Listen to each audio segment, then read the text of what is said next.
Ngày xưa, người ta chưa biết đến cho vay lấy lãi, cũng chưa có ngân hàng. Năm đó, Thạch Sùng biết trước sẽ có lũ lớn. Vốn là một cá nhân chỉ quan tâm đến lợi ích kinh tế của bản thân, Thạch Sùng tích trữ của cải, lương thực, định bụng mang ra bán kiếm lời khi thiên tai đến. Quả nhiên, nước từ đâu xối xả đổ từ trên trời xuống. Đói kém diễn ra khắp nơi. Hắn không từ bỏ cơ hội đem hàng trong kho ra bán với mức giá cắt cổ.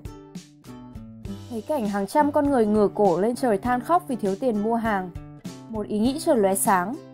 Tại sao ta không kinh doanh tiền? Chẳng phải bây giờ tiền đang là thứ có nhu cầu cao hay sao? Nói là làm, hắn mang tiền ra cho người ta xài, nhưng với một điều kiện. Nếu họ xài của hắn 1 đồng, thì khi nước rút, họ sẽ phải trả lại 2 đồng. Đấy là cái giá phải trả cho việc họ được quyền sở hữu và sử dụng tiền của hắn trong một thời gian. Nước lũ cuối cùng cũng rút, nhưng hắn không từ bỏ việc kinh doanh tiền. Hắn lập luận rằng 1 đồng của hắn nếu đem đi kinh doanh thì sau 1 tháng sẽ sinh ra 1,2 đồng, rồi sau 1 tháng sẽ thành 1,8 đồng, sau 1 năm thế nào cũng lên đến cả chục đồng. Thế nên ai mà cứ mượn tiền của hắn càng lâu thì hắn bắt trả lãi càng cao. Ai mà chất vấn hắn đáp lại rằng càng mượn lâu thì tôi càng phải chịu rủi ro vì anh chị không thanh toán. Thôi thì để hạn chế rủi ro, anh chị vui lòng trả thêm tiền lãi. Tiền lãi đây là món tiền anh chị bảo đảm cho tôi. Dân chúng quanh vùng đều chịu những lý lẽ của Thạch Sùng. Trả lại, hắn đang cung cấp một thứ dịch vụ cần thiết. Nhiều người cần vay những món tiền lớn từ Thạch Sùng để làm ăn to. Nhiều người thì cần tiền để chi tiêu lúc giáp hạt. Lâu dần, họ quên đi nghề cũ của hắn và đặt cho Thạch Sùng một cái biệt hiệu riêng, người cho vay. Còn Thạch Sùng vẫn luôn tìm cách thu lãi nhiều hơn từ việc buôn tiền.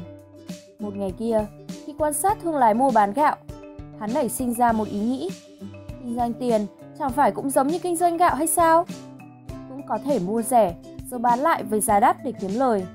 Như vậy, mình cũng mua tiền, tức là mượn tiền, rồi cho vay lại. Nói là làm, hắn đi thuyết phục các phú ông khác cho mình mượn tiền và bảo đảm trả cả gốc lẫn lãi. Các phú ông tin rằng hắn giàu, có thể sẽ trả được thật và cũng muốn kiếm thêm chút đỉnh nên liền cho hắn vay. Rồi hắn đem tiền đó cho dân làng mượn lại. Hắn mượn tiền với lãi suất thấp nhưng cho vay lại với lãi suất cao. Thế là Thạch Sùng đã làm cho tiền lưu thông.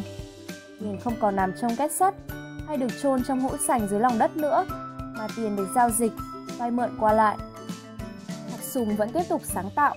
Kể từ bây giờ, khi ai đến vay tiền, hắn chỉ cần viết một cái giấy ghi rằng đây là tờ giấy đảm bảo cho vay 10 đồng. Ai có nó thì có thể rút 10 đồng từ chỗ tôi. Tấm giấy thì đỡ bị ăn trộm hơn là tiền vàng. Ý định thâm sâu của hắn là hắn muốn dành 10 đồng đó lại cho người khác vay. Thế là mỗi đồng tiền hắn có thể cho nhiều người vay cùng lúc. Và dĩ nhiên nếu cho 2 người vay cùng 1 đồng thì hắn sẽ lãi gấp đôi với cùng số vốn đó. Như thế, Thạch Sùng đã tạo ra tín dụng. Tuy nhiên, hắn cũng phải giữ một số tiền mặt nhất định trong nhà, đề phòng khi có ai cần lấy tiền mặt. Số tiền này gọi là tiền dự trữ. Và hơn nữa, bây giờ, niềm tin của người gửi tiền vào Thạch Sùng rất quan trọng. Khi người ta hết tin hắn, thì người ta sẽ đến rút tiền hàng loạt, và hắn sẽ không thể đào đâu ra tiền để trả. Dần dần, rất nhiều người bắt chước hắn, cũng kinh doanh tiền. Khi quy mô của thị trường tiền tệ tăng lên, nhiều người tham gia hơn, thì do cạnh tranh, họ buộc phải giảm chi phí giao dịch, tăng hiệu quả đầu tư, nên lãi suất cũng giảm. Không còn hiện tượng cho vay nặng lãi lên đến 100% nữa. Những tổ chức kinh doanh tiền này gọi là ngân hàng, hàng tiền.